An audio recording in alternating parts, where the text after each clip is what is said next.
రియా అదేంటిది పండు? అదేంటిదిరా? ఈరోజు స్కూల్కి వెళ్ళినావా? స్కూల్కి వెళ్ళి ప్రోగ్రెస్ రిపోర్ట్ తీసుకొని వచ్చినావా? ఏమన్నది జయ మేడం? అవునా రియా, నీకు ఏ ర్యాంక్ వచ్చింది? సెకండ్ ర్యాంకా?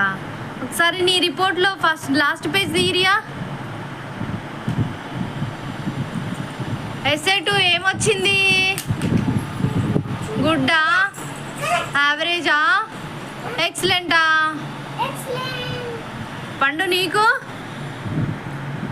గుడ్డా, యావరేజా, ఎక్సలెంటా? ఎక్సలెంట్ వచ్చిందా నీకు? వావ్! నీకు ఏబిసిడీలు వచ్చా? అవునా, నువ్వు ఓన్లీ essay2 మాత్రమే రాసినావు కదా నాన్న?